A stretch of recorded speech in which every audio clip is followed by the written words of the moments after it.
Hello again, I'm Carol Anderson from the Utah Opera, and I'm happy to welcome you to another introduction to a Met free stream. Tonight's opera is going to be a little bit more challenging one, so I'm going to spend a little more time on historical context. I think that's very important to understand the music of the Second Viennese School and Alban Berg, and tonight's opera, which is Lulu. So, in the beginning of the 20th century, Vienna was a cultural mecca. It was really the center of cultural Europe. This is where the Second Viennese School, which I'm going to talk about, was established. There were incredibly important movements in architecture, in psychoanalysis, I can't say that word, psychoanalysis, with the work of Sigmund Freud, originated in Vienna. Some of the great thinkers lived there. The coffee house culture, if you know anything about that, you know, the great thinkers hanging out in the coffee houses of Vienna, sharing information. And of course, the Expressionist art movement was very important. So I want to talk about the Expressionistic art movement and also specifically about the Second Viennese School, kind of how they relate a little bit. And then we'll talk a little more specifically about Berg and his operas. So the idea of Expressionism comes very much out of the fascination that people were beginning to have with the subconscious mind. And of course, Sigmund Freud and other folks in Viennese psychoanalysis were incredibly important in opening up these conversations. The most representative thing that I think you can come up with pretty easily of a piece of expressionistic art is Edvard Munch's famous painting of The Scream, you know, with the melty faces, the raucous and unharmonious colors, the abject fear that's just depicted. That's like the deepest fears within our psyche that are coming out in that picture. So a particular scholar, Theodor Adorno, describes Expressionism as concerned with the unconscious mind and states that the depiction of fear lies at the very center of Expressionist music and art. I'm adding that in, with dissonance predominating so that the quote-unquote harmonious affirmative element of art is banished. So some examples of Expressionist works, and we'll talk about their composers a little bit as well, are Erwartung and Die glückliche Hand by Schoenberg, and of course Wozzeck by Alban Barrack and Lulu, tonight's piece. If one were to, and this is sort of a quote as well, if one were to draw an analogy from paintings, which I've already sort of done by talking about The Scream, one may describe the Expressionist painting technique as the distortion of reality, mostly colors and shapes, unharmonious, not realistic, to create a nightmarish effect for the particular painting as a whole. So Expressionist music does essentially the same. It bends tonality.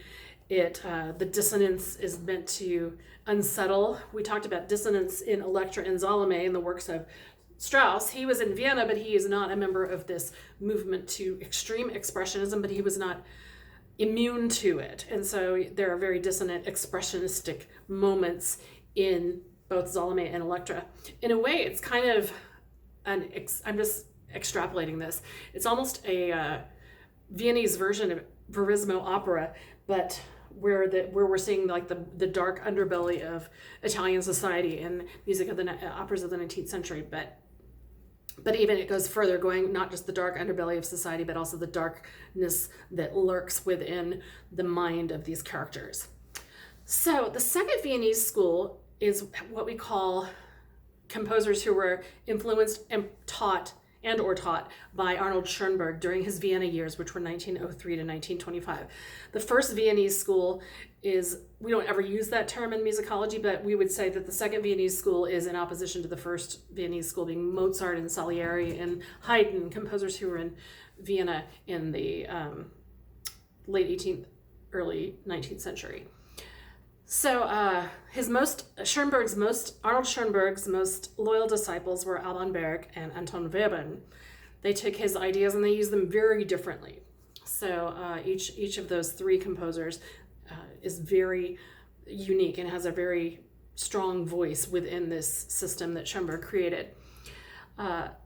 So basically, first they took romantic tonalities that was extending, you have the lush harmonies of Sibelius or Brahms, composers like that, but then it starts to get extended into the more experimental things of Strauss, and Zemlinsky's another one. And then these second Viennese school composers really pushed that tonality to its limits. It remained tonal music, but it was just very crunchy and tortured almost in its harmony. And then eventually they abandoned tonality altogether and went to atonality. And this is where we get serial, S-E-R-I-A-L, not like life serial, or 12-tone music comes into play. The building block of serialism is what we call a 12-tone row. And this is where every pitch of the chromatic scale, of which there are 12 half steps between C and C. Every single one is used once in the 12-tone row, but never repeated. And the order can be infinitely varied, chosen by the composer, but it has to use each of those pitches once.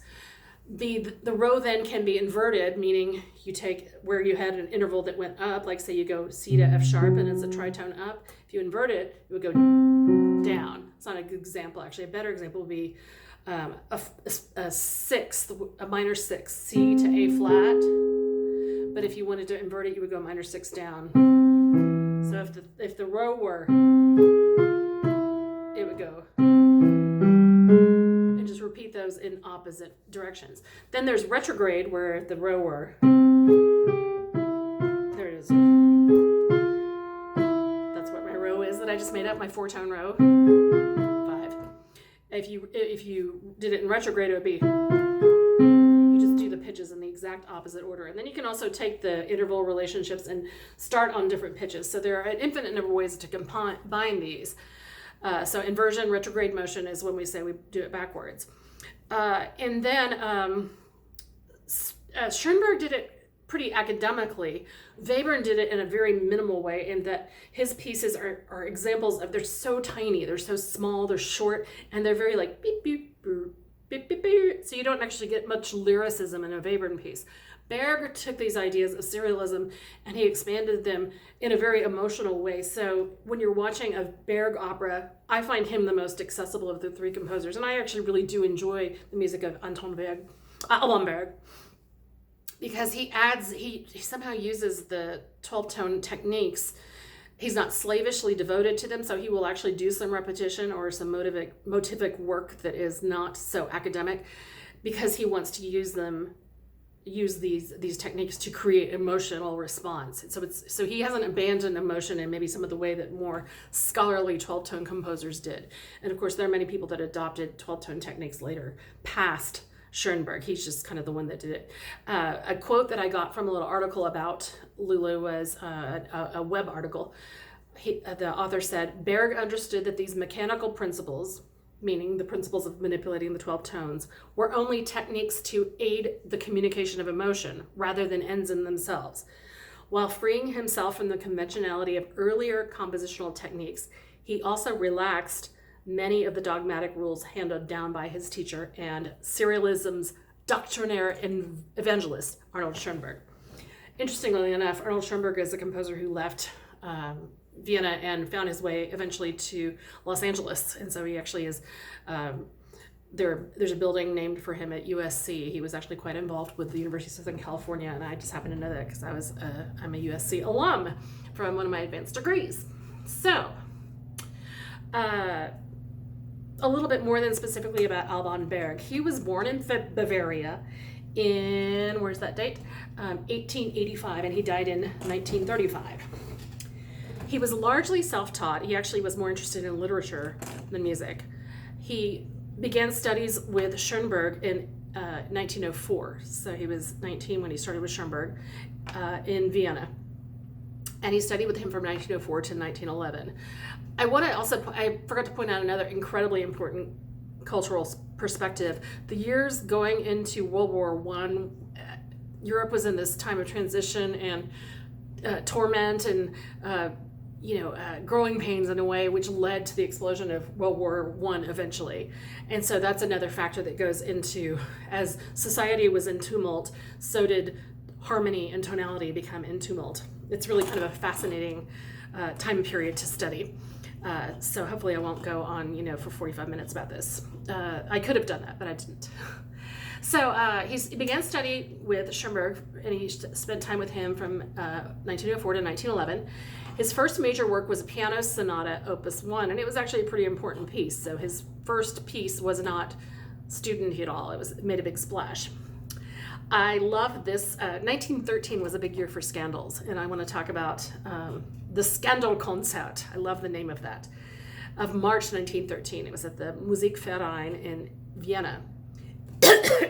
Oh my gosh. Excuse me. It was conducted by Schoenberg. It was a program of works by Schoenberg and his two students, Berg and Webern. And it was to conclude with a performance of Mahler's Kindertotenlieder. The audience actually began to riot during the performance of two of Berg's orchestrated songs.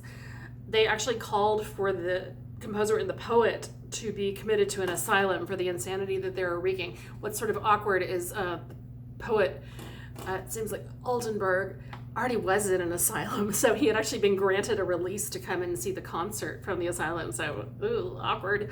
But anyway, they began to riot, and it broke out into violence. At one point, concert organizer Erhard Buschbeck even slapped one of the audience members, and it led to a lawsuit. Oscar Strauss, who is a composer of operetta, was there. He saw the assault, and he said in his testimony during the lawsuit that the slap had been the most harmonious sound of the evening. And then, of course, the most famous riot in classical music happened a mere 2 months later in Paris when Stravinsky's opera, ballet, The Rite of Spring, was premiered. So, the 1925, we're moving on in Berg's life, the 1925 premiere of Wozzeck really put Berg on the operatic map. It was conducted at the Berlin State Opera by Erich Kleiber. This opera, Wozzeck, is generally considered or placed on a list of the greatest operas of the 20th century and some other operas, and I think that scholars would back me up. It's partly opinion, but also scholarly backup. Peter Grimes of Benjamin Britten is also one of these top 5 operas of the 20th century, and Stravinsky's The Rake's Progress, and then we can fill out the rest of the list in another conversation. But Wozzeck was incredibly important, and it's based on a dramatic play of violence, and it's a short piece. I don't think it has, gosh, I've sat through it twice. I don't believe it has an intermission, and it's really quite intense and horrible. There's abuse and things like that, but these are all things that that the Expressionist writers and plays were wanting to sort of highlight as they wanted to again show the darker parts of the human psyche. So Berg was Jewish. His music was eventually placed on the list from the Nazis of degenerate music, so it was not allowed to be performed. Degenerate because he was Jewish, also degenerate because it was showing these less morally approved, shall you say, subjects. Berg began work on Lulu then in 1922, but it actually was rejected from Berlin in 1934 for its premiere. So, and I think that's it due to part, it's probably subject matter, but mainly because the Nazis had taken power and Berg was no longer appreciated and expected. This happened. I've actually done a lot of research into the degenerate compositions for a couple of recitals, so I could do a whole other lecture about that. But it's really fascinating what led to different composers being placed on this list, which doesn't really exist in a super formal way. But it mostly came out of, there was an example of there was an art exhibition and it had a musical component. It was about degenerate art, and then that kind of led itself to music. Like American jazz was considered degenerate as well because it came from a race that was not considered the pure race of the Nazis. Anyway, I digress. So work was also interrupted on working on Lulu because Berg got a very important and financially beneficial commission for his violin concerto, which is also one of the most beloved works of the 20th century and most important works. He had only completed orchestration of 2 of the 3 acts before he died of blood poisoning. The completed acts were premiered in 1937, but his widow, Helena, refused to allow the 3rd act to be fixed. It existed in short score, which is, it's not a sketch, it's just where there's a little bit of notes about instrumentation. And somebody could have gone through and reconstructed Berg's intent and created something, but she refused to allow it. There were some personal reasons involved. This is not the only example of a opera that ended up being completed posthumously. Of course, we know that about Turandot and Giacomo Puccini. So, in secret, a commission was organized to have the third act orchestrated, and a person by the name of Friedrich, and I don't know how to say his name, Serha, completed that orchestration project. It was premiered in 1979 after Helena's death, quite shortly after, and it was premiered in Paris, conducted by Pierre Boulez. So, in Lulu, this is based on a play, and it's the story of this femme fatale character who, Lulu, she ascends up the ladder of society. She comes from really degraded kind of beginnings. She ascends in society, and then at the middle of the opera, she reaches the top of the ladder, and then the rest of the opera is her descent back into the bowels of society. Berg was obsessed with symmetry in his music, and Lulu is not an exception to this rule. The whole work is actually a giant palindrome. And if you don't know what a palindrome is, let's talk about it in the case of words. It's where a sentence or a phrase reads exactly, it uses the same letters forward and then backwards. So the word, if you say taco cat, that's a palindrome because it's TAC and it ends with CAT, taco cat. I actually found some really fun palindromes when I was looking at this. Some I've heard of. There's able, I was, ere I saw, Elba is a very famous one. Draw, oh coward, is one. Lived on decaf, faced no devil is another one. Was it a cat I saw? And my favorite one that goes along with opera is, won't I panic in a pit now? An opera pit. I mean, that's actually a little bit, that's kind of unfortunate with all of the things that are going on about social distancing and in transmission of our coronavirus. Won't I panic in a pit now is a little bit too timely. Oh, awkward. Anyway, so it's a palindrome. We have Lulu ascending to popularity in the first act, and then she lives in squalor and she becomes a prostitute in the most degraded area of the city in Act 3. Interestingly enough, the casting reflects this. Lulu's 3 husbands in Act 1, she goes through several, she's a bit of a man-eater, is played by the same singers as her 3 clients in Act 3. And the motives and the musical materials associated with each husband are repeated to go along with the corresponding client.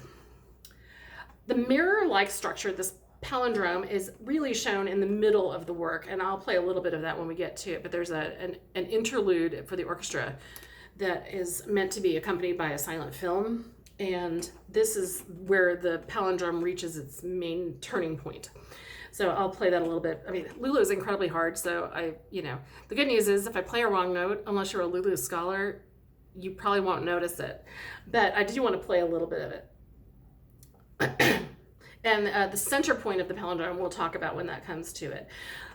So we start out with a figure that is part of the main row, and I could have gone through and found the row and done all that, but that gets a little academic, and you're not gonna, I've already been plenty academic in this particular talk. But the opening sort of theme is, and that's a fourth, and then we have the same thing with a fill-in, and then we have more of these fourths.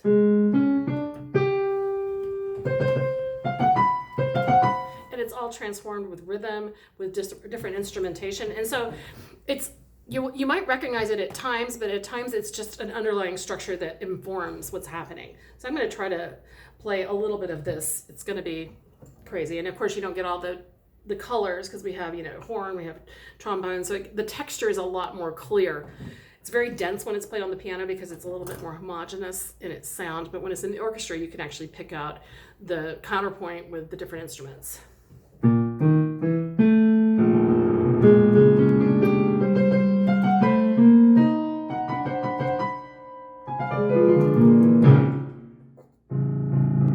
And then we start out with an animal trainer. There's a very random group of characters in this.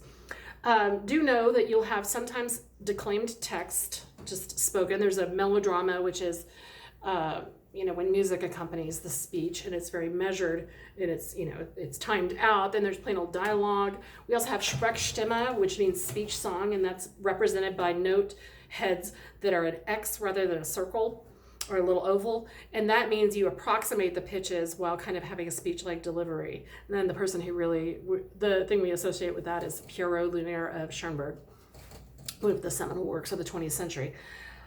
So you'll hear all of those as well as legit singing. I have a note here. That is called the Cell-Z tetrachord, because a tetrachord is 4 notes in a chord. And the scholars have gone through and taken little bits of music throughout, especially in the 20th century, and named these little things like the Tristan chord, things like that get these names. That's not 20th century. Berg is very formal in his musical writing. So he has, the opera is designated with numbers. It'll say like aria, it'll say duet, trio, sextet. And then there's things like here, there's a moment a little bit later in Act 1 between the painter, Der Maler, and Lulu, and it's a canon. So he uses the numbers idea from even the 18th century of Mozart, but it's just a little bit more, it's obscured in the musical texture, and all the borders are hazy, but he does call certain parts sonata, meaning he's using sonata form. So there's a lot of formal organization that you won't really necessarily hear as an audience member, but it all is part of Berg's thoughts. So we have this canon, and I'll play it in the 2 octaves.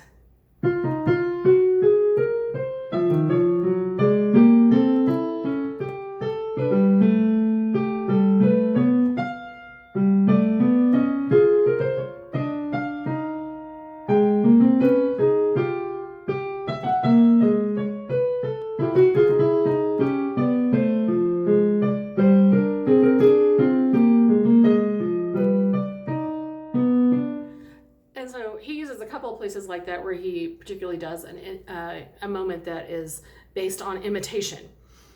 Then a little bit later we get to something called a monoritmatica, which means single rhythm.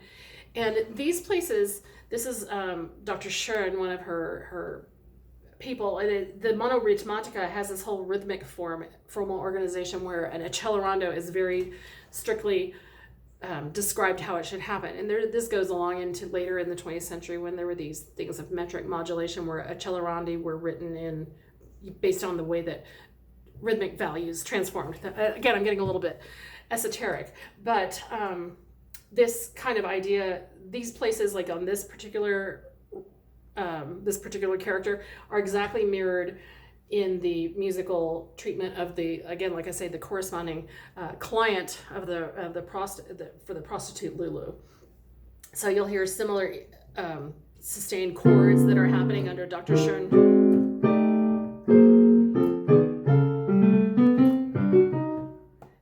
And those kind of jazzy rhythms almost come into then when we get to this is the cadence.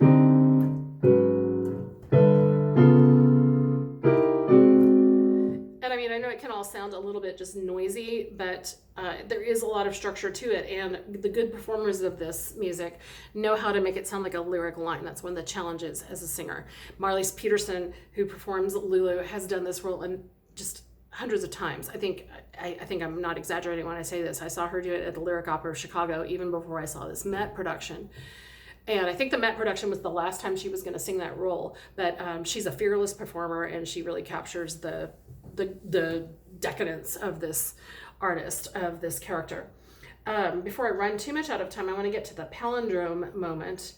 The palindrome interlude, which is sometimes excerpted. There's a Lulu suite where several of the orchestral interludes are pulled out and just performed. So it's got the first section, which is called ostinato, which is a repeated pattern, and it's really fascinating. It's a 5-note ostinato, but it's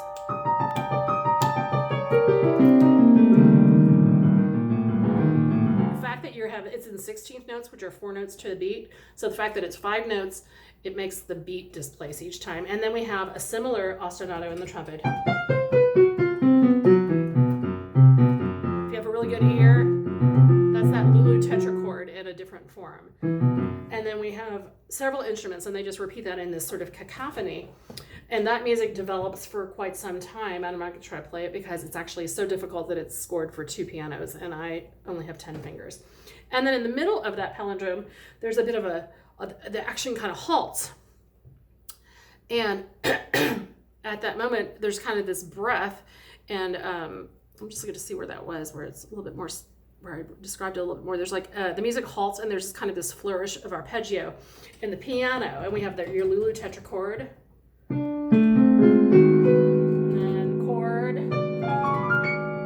That's the top of the palindrome, and then it comes back to. And then the rest of that interlude is exactly note for note a repetition in reverse of the interlude. So it's exactly a musical palindrome. Kind of fascinating. And then we have the last thing I want to talk a little bit about is the famous Lied der Lulu, which is her aria, so to speak. I can guarantee you will not go home humming the tune of this piece, but she's talking about kind of, it's a little bit her, the way he does it, the way she lives her life. Oh, and it says I'm looking at the notes. Das Lied der Lulu ist Anton von Webern zum 50. 50. Geburtstag gewidmet. So it means that the Lied der Lulu was presented to Anton Webern for his 50th birthday. For them, I think that was an interesting gift. I might rather have a gift certificate. I don't know. Wenn sich die Menschen um meinetwillen umgebracht haben, meine Welt, and we have Lulu. That's our little friendly tetrachord.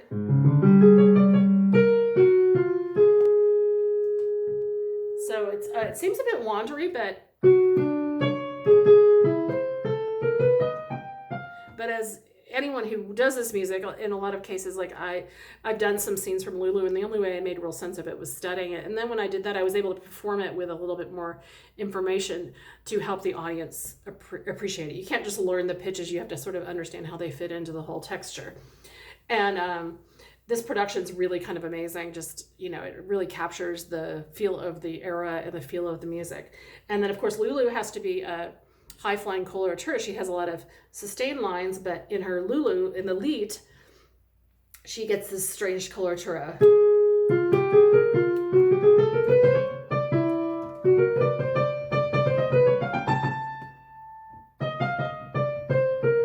And that's actually,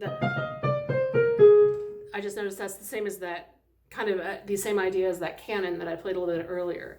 So, it's an acquired taste. I love it because I get the drama. I get how this disturbing music really perfectly fits the drama. Is it a feel-good evening of opera? No, it's not. I mean, it ends with Lulu being murdered by Jack the Ripper. So, I mean, it's not. But it's an amazing evening of drama, and it's created by some amazing artists on the Met stage. Not just the singing artists, but also the designing artists. The look of it is quite phenomenal. We have an onstage pianist too, and it's just some really great stuff. So stay safe, take care of yourselves. That's I'm about to run out of memory on my camera. So a quick run through, but I hope you enjoyed tonight's performance. I look forward to talking with some of you about it if I can. And keep washing your hands. Thank you so much.